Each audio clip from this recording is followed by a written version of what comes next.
Will, you've been around over 20 years. You started your career a little unconventionally. It's not like you went to broadcasting school and you said, all right, I got a resume. I read somewhere, tell me if this is the truth, that you would just show up with your passion, which you truly have the heartbeat and pulse of the passion of motorsports.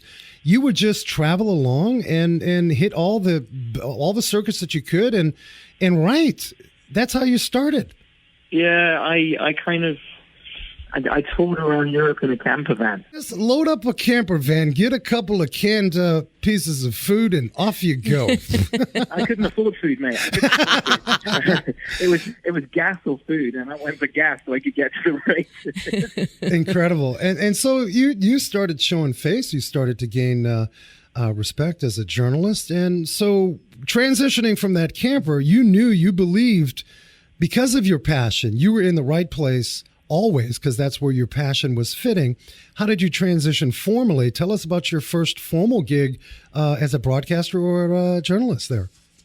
So I kind of started as a journalist, but the magazine I was writing for got closed down, and so I had nothing. So I jumped in this camper van and I drove around Europe. And it was in the good old days when we had 16 Formula One races a year, and there were 12 of them in Europe. So there were only 4 that were abroad. So wow. Much easier to kind of do the whole thing in Europe. Now we have 21, 22 races, and only 8 or 9 of those are in Europe. So it'd be much harder to do now.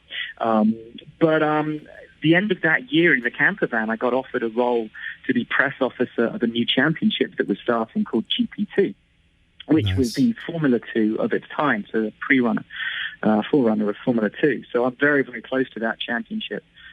Still now, 15 years after it was created. It's great. And I was there when Nico Rosberg and Lewis Hamilton and Nelson Piquet Jr. and kids like this were coming through. So I PR'd them in their formative years going to Formula One. And I then got an opportunity after 3 years of doing that to go back to being a journalist in Formula One. And after a year of being there, I was given a phone call from Bernie Ecclestone's people who said, we need somebody to do commentary for GP2. And apparently you know loads about GP2. And I was like, well, I was there from when it started. I was their press officer. Like, cool. Do you want to do some commentary? I said, I'd give it a go.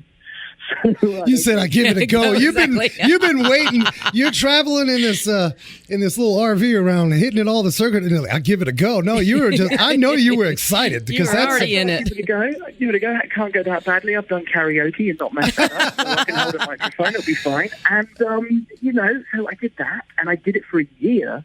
And little did I know that at Speed Channel, the guys in the production offices were listening to it, and they loved it. And they gave me a call one day because they lost Peter Windsor, who went to start the US F1 team. He was their pit reporter at the time in Formula One. They said, look, we need a pit reporter. Do you want to be our pit reporter? And I mean, you couldn't hold me back. So I was like, yeah.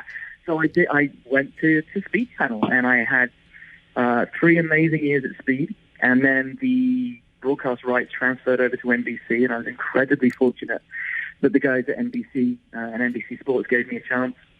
I went over there. I had 5. Honestly, the 5 best years of my career so far working with NBC. I loved it. Wow. Absolutely loved it. And then, unfortunately, NBC, the rights moved over to ESPN after 5 brilliant years there. And I got a call this time from Formula One, who said, we've seen what you do on NBC, and we love it, and we want you to front all of our digital content that's going to go out officially for Formula One. So that is awesome. Okay. That is awesome. That sounds great.